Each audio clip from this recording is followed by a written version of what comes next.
wabarakatuh. Kami dari kelompok 4 yang terdiri dari Diva Jaya Fatika, absen 11, Evrenia Ribujuni Kesanti, absen 12, Marcella Dwi Rahmawati, absen 23, Sofia Gita Agustin, absen 33. Kami di sini akan menjelaskan tentang Kerajaan Demak dan Kerajaan Mataram. Kerajaan Demak. Lokasi Kerajaan Demak. Lokasi Keraton Demak yang pada masa itu berada di Riau, berada di Kampung Bintara atau di Banda Jero yang berbeda. Saat ini telah menjadi bagian kota Demak di Jawa Tengah. Sebutan kerajaan pada ketika beribu kota di sana dengan bagian Demak Bintara. Proses masuknya agama Islam ke kerajaan Demak.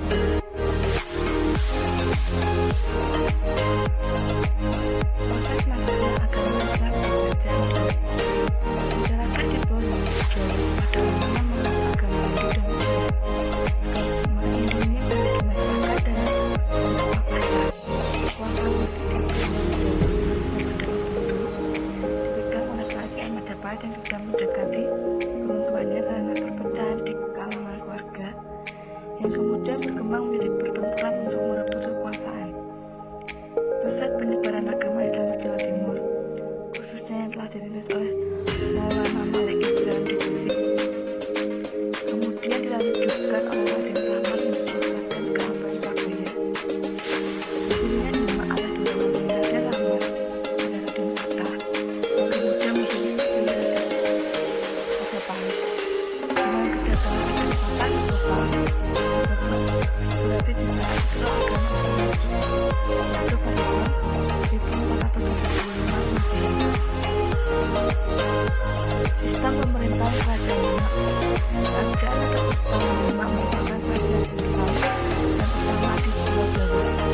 Kerajaan Demak berdiri sekitar abad ke-15 Masehi. Pendiri kerajaan ini adalah Raden Fatah, seorang putra Raja Kertawijaya yang menikah dengan Putri Sawah. Pada masa kerajaan Majapahit, Demak merupakan salah satu wilayah kekuasaannya. Ketika kerajaan Majapahit mengalami kehancuran akibat perang udara tahun 1478, Demak bangkit menjadi kerajaan Islam yang pertama di Pulau Jawa. Chandra Sangkala pada Masjid Demak menyatakan bahwa tahun 1403 Saka atau 1481 sebagai tarik berdirinya Kerajaan Demak. Secara geografis, Demak terletak di Jawa Tengah. Kehidupan sosial budaya Kerajaan Demak. Kehidupan sosial masyarakat Kerajaan Demak telah berjalan teratur. Pemerintahan diatur dengan hukum Islam. Akan tetapi norma-norma atau tradisi-tradisi lama tidak tinggal sampai itu saja. Hasil kebudayaan Kerajaan Demak merupakan kebudayaan yang berkaitan dengan Islam.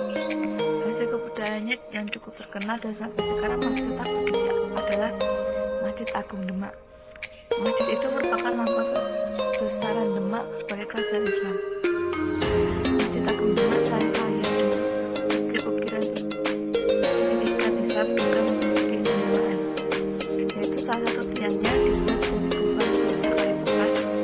Pembangunan masjid itu sendiri yang dilakukan kerjasama. Ekonomi kerajaan Demak. Ekonomi Demak berkembang karena perdagangan maritim dan agraria. Pasti kerajaan Demak menjadi negara maritim diberikan dengan upayanya mereka mengangkat dari tanah Portugis. Namun upaya itu tidak saja. Perdagangan antara Demak dengan pelabuhan-pelabuhan sangat cukup banyak. Demak berfungsi sebagai pelabuhan transit untuk pengusaha. Daerah pengusaha Parapat dan memiliki sumber penghasilan petani yang cukup besar. Pakai Kerajaan Demak. Pada tahun 1554 terjadilah pemberontakan yang Adipati Padang Doko Tingkir atau Hadi Wijaya untuk merebut kekuasaan dari Arya Panangsan. Dalam peristiwa ini Arya Panangsan dibunuh oleh Sutawijaya atau anak angkat Joko Tingkir. Dengan terbunuhnya Arya Panangsan sebagai Raja Demak kelima, maka maka berakhirlah era kerajaan Demak. Kedua ketiga atau Haji Muhyiddin memindahkan pusat pemerintahan ke Padang dan mendirikan kerajaan Padang. Pemindahan kerajaan Demak. Berikut beberapa peninggalan kerajaan Demak. 1. Untuk Gudeg merupakan sebuah benteng dilengkapi dengan selatan dibuat tahun 1896 oleh Ki Ageng Seno. Bagian yang menyebut kondisi Gudeg saat ini bukan dalam museum yang terletak di dalam Masjid Agung Demak. Masjid ini terletak di Desa Kauman, Kecamatan Demak Kota, Kabupaten Demak Kota, Jawa Tengah yang didirikan tahun 1479 Masehi.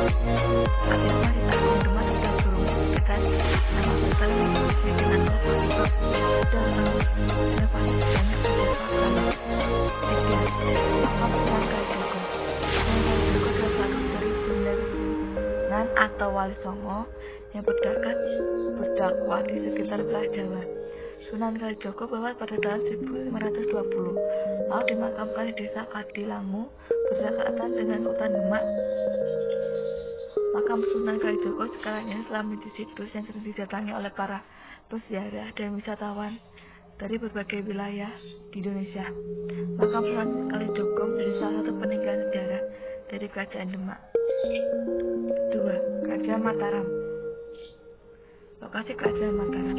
Kerajaan Mataram Islam merupakan salah satu kerajaan mitra Islam di Pulau Jawa. Kerajaan Mataram Islam didirikan oleh Ki Ageng Pemanahan pada abad ke-16 dan kemudian menjadi raja.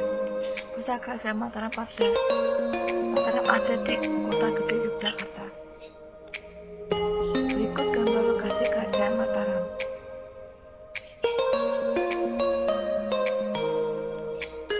Proses masuknya agama Islam ke Kerajaan Mataram.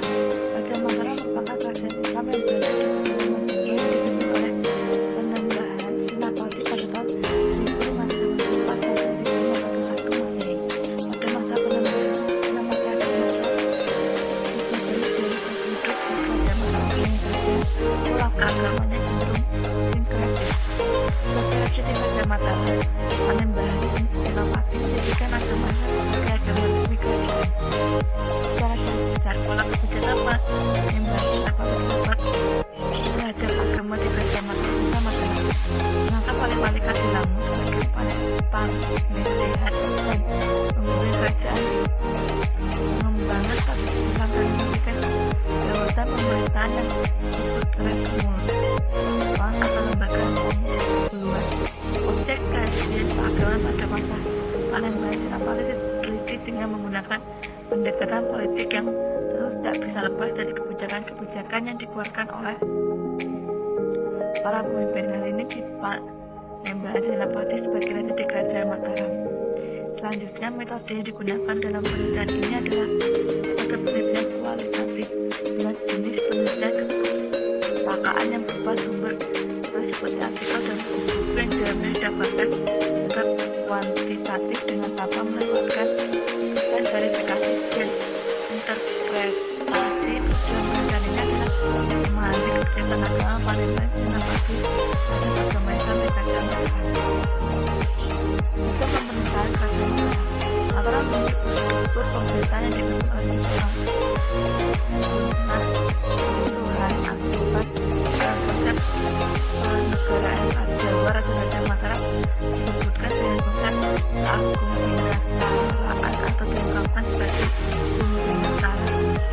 Dinasnya Kerawati atau kekuasaan yang agung menyeluruh buka penuh. Hasil dikatakan menang Said Nagari memegang kuasa di negara. Dia caksana atau bijaksana, bersifat budi bawa laksana, ambek adil para marta, meluap budi luhur mulia dan bersifat adil terhadap sesama. Tugasnya menjaga tata titi tentreming praja, menjaga keteraturan dan ketentraman negeri, agar tercipta suasana kata tuwin rahasia, aman dan sejahtera. Memimpin para mukmin, Tuhan penata agama kemasyurannya dijaga sudah disaksikan dari negara Arab, diberi wewenang memomong keselamatannya syarat sastra gending karya Sultan Agung. Kemasyuran Sultan Mataram telah dikenal sebagai sampai tanah Arab sebagai seorang pemimpin para mukmin tanah Jawa, sehingga penguasa Mekah waktu itu memberi gelar sultan kepada Raja Mataram. Inilah awal mula Raja Mataram menggunakan gelar sultan. Pemakaian gelar Raja pada Mataram selain sultan yaitu Panembahan, Sunan atau Sunan. Sifat sosial budaya Raja Mataram. Pada masa pertumbuhan dan berkaitan dengan pembangunan, maka Sultan Agung melakukan usaha-usaha terkait untuk meningkatkan daerah persawahan dan memindahkan banyak para petani ke daerah lawang itu. Atas dasar kehidupan agraris telah disebutkan suatu masyarakat yang bersifat feodal. Para pejabat pemerintah mengelola imbalan berupa tanah gerakan pemilu, sehingga sosial kehidupannya menjadi dasar kemunculan pengumpulan tanah di Jawa.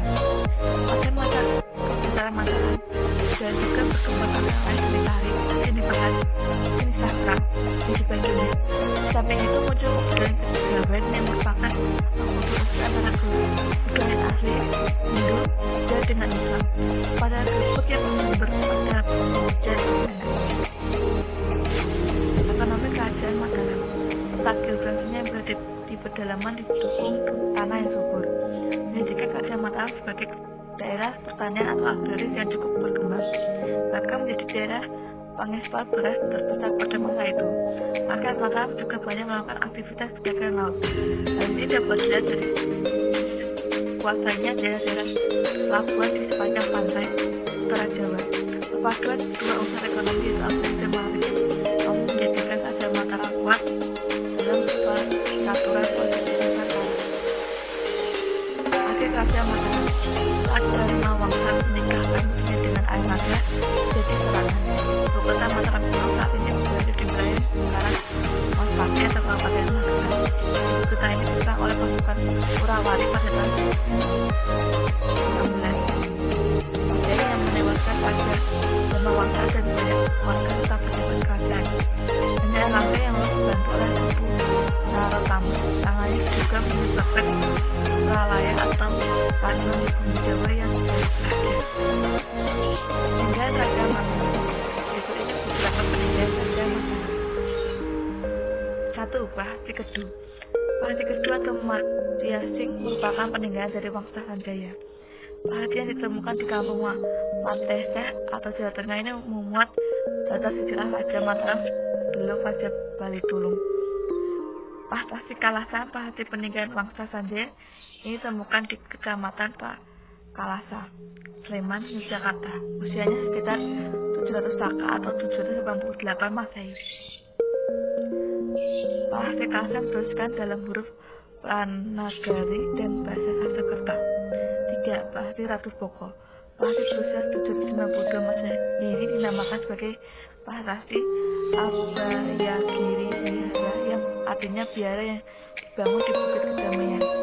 Prahasti ini menceritakan sejarah kekalahan Balaputra Dewa dalam peperangan dengan Pramodawardhani. Prahasti Ratu Boko ditemukan di Kecamatan Prambanan, Kabupaten Sleman, Yogyakarta.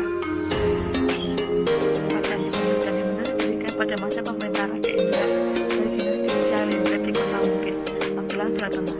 Saat ini diisi dengan keberadaan makhluk bayangan yaitu Dewata, Gandharwa, dan Aspara atau didiri 2 ekor kera dan 1 ekor gajah.